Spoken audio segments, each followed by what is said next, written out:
Hello, donc moi c'est Marie-Cide et je vais vous parler un petit peu de mon année de césure. Donc qu'est-ce que je fais exactement? Je vais répondre à toutes vos questions et aussi je vais vous donner un peu plus d'informations sur ce type de séjour. Parce que c'est vrai que moi quand j'ai décidé de faire ça, j'étais pas forcément très bien informée et j'aurais aimé savoir certaines choses. Donc je vais essayer de vous en dire le plus possible. Donc là, rapidement, je vous dis, je suis donc actuellement à New York, aux États-Unis. Je suis le matin en cours dans une école de langue qui s'appelle St. Giles, donc c'est sur la 5e avenue à Manhattan. Et ensuite, je loge donc chez une famille d'accueil à Brooklyn. Et je reste ici pour 6 mois.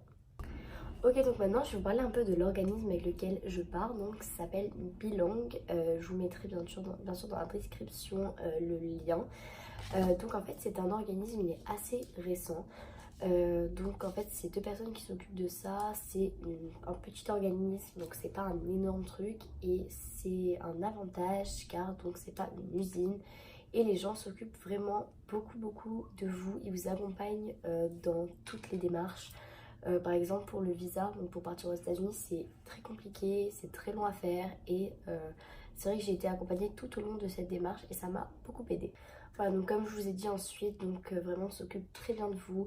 On est toujours à l'écoute, vous avez leur numéro de téléphone, ce qui est vraiment très rassurant. Vous pouvez les joindre n'importe quand, leur demander des conseils, tout ça, ils sont à votre écoute. Ensuite, vous avez aussi au niveau des dates, ce qui est vraiment génial, c'est que c'est des séjours sur mesure. Donc vraiment, ça, c'est la particularité de cet organisme. Donc quand je dis sur mesure, c'est que en fait, c'est selon vos dates. Il n'y a pas de date de séjour à sélectionner. C'est juste tous les lundis, les rentrées sont prévues tous les lundis, les arrivées dans les familles sont prévues tous les dimanches. Donc à partir de ce moment-là, vous pouvez venir n'importe quand dans l'année. Vous pouvez rester minimum une semaine et après vous restez autant de temps que vous voulez. Vous pouvez rester 6 mois, 5 mois, 4 mois, 3 mois, 2 mois, même 3 semaines. C'est comme vous voulez. Voilà, donc ensuite au niveau du prix, donc vous avez une assez large fourchette de tarifs. Ce sont des séjours sur mesure, donc ça va dépendre énormément de facteurs. Donc tout d'abord vous avez les destinations, selon certaines destinations c'est plus ou moins cher. Je sais que les États-Unis sont un peu plus chers.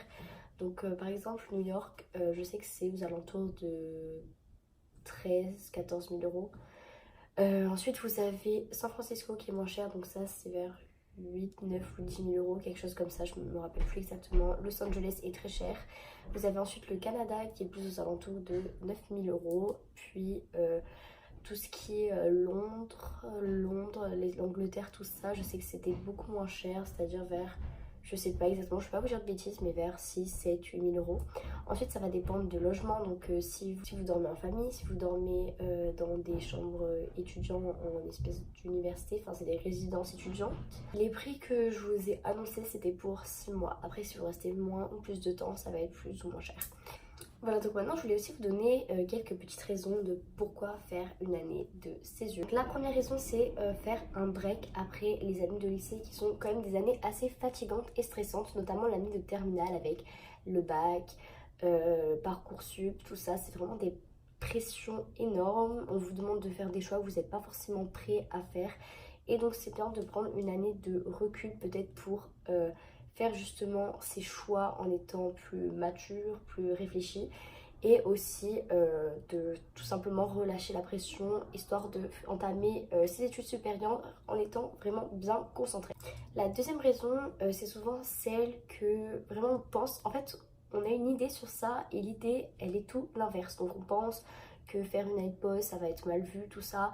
En fait c'est tout le contraire, donc vraiment faire ce genre de séjour ça vous donner un plus dans votre dossier scolaire, donc pour entrer dans certaines universités, certaines grandes écoles, ça va être très bénéfique pour vous. Et également sur votre CV, c'est vraiment super, c'est un plus. La troisième raison, c'est la langue.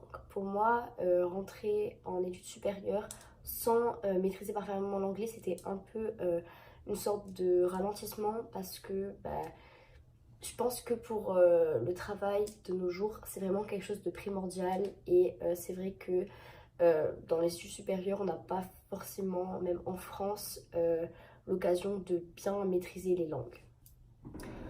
Donc voilà, c'est vraiment des très très bonnes expériences. Aussi, vous m'envoyez pas mal de messages sur Instagram en mode vous êtes partie toute seule, tout ça. Donc je suis partie toute seule, mais je suis direct arrivée dans une famille avec des gens. Donc il y a d'autres étudiants dans ma famille, donc c'est assez sympa. Et puis vous avez dès le lendemain la rentrée à l'école. Et en fait là, vous rencontrez directement des gens. Moi, dès le premier jour, je me suis fait des amis.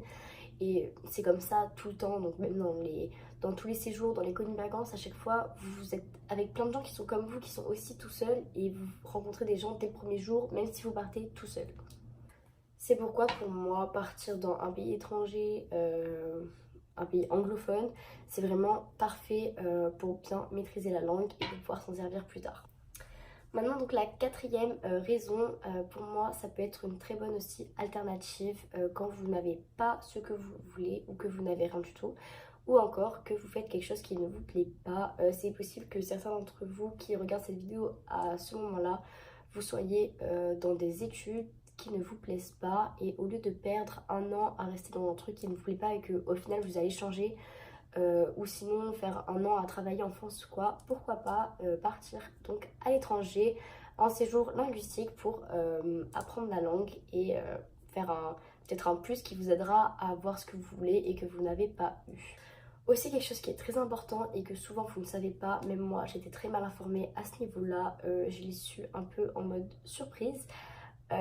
C'est que déjà par exemple sur Parcoursup vous avez une case à cocher si vous voulez faire une année de césure, donc vous avez une case année de césure, ce qui fait que tous vos vœux vont être pour l'année d'après. Donc vous avez votre année de césure et vous avez votre inscription pour la rentrée prochaine, ce qui fait que vous n'avez pas vraiment ce stress de Parcoursup où vous êtes là, vous savez pas, vous êtes en attente, vous savez pas si vous allez avoir ce que vous voulez, vous savez pas si vous allez avoir quelque chose. En fait, vous n'avez pas ce stress parce que au pire des cas, si vous n'avez pas ce que vous voulez, vous pouvez toujours vous réinscrire pendant votre année de césure sur Parcoursup pour avoir votre rentrée en septembre prochain. C'est exactement la même chose pour le privé, donc ça c'est ce qui a été mon cas. Je me suis inscrite dans une école de commerce, je me suis inscrite pour faire le concours et parallèlement j'ai décidé de faire mon année de césure, et comme j'étais inscrite, j'y suis allée quand même. Je me suis dit pourquoi pas, juste pour voir à quoi ça ressemble, donc j'y suis allée au talent total. Au final, par surprise, j'ai vu que j'avais été acceptée. Je les ai donc appelés pour savoir si par hasard ce n'était pas possible de reporter mon admission d'une année pour pouvoir faire mon année de césure, et à ma grande surprise, ils m'ont dit que oui, c'était évidemment possible. Et en fait, c'est comme ça quasiment partout. Tant que vous justifiez que vous êtes scolarisé dans un truc linguistique, c'est bon. Donc vraiment, ne vous inquiétez pas à propos de ça. Et vraiment, je vous conseille vraiment de faire ce type de séjour. Ça va vraiment être bénéfique pour vous. Donc aussi au niveau de l'organisme, j'ai oublié de vous dire, mais dans le devis, si vous faites un devis, vous mettez que vous venez de ma part n'importe où, vous mettez juste même mon prénom et mon nom, et ils vous feront une réduction parce que je savais que c'était quelque chose qui allait vous intéresser et qui pouvait être bénéfique à tout le monde, donc je leur ai demandé un partenariat. Voilà, c'est à la fin de la vidéo, j'espère que ma vidéo vous a plu, j'espère que j'ai répondu à toutes vos questions ou à la plupart d'entre elles. Si vous avez d'autres questions, n'hésitez pas, vous pouvez m'envoyer des messages sur Instagram ou même dans les commentaires, je réponds. Et donc voilà, si je peux vous donner des informations, si je peux vous aider dans votre parcours, c'est avec grand plaisir. Donc voilà, si vous avez aussi des suggestions de vidéos, tout ça, je suis ouverte à tout. Et donc voilà, je compte faire pas mal de stories sur mon Instagram, sur mon séjour à New York, des posts aussi et certaines vidéos YouTube.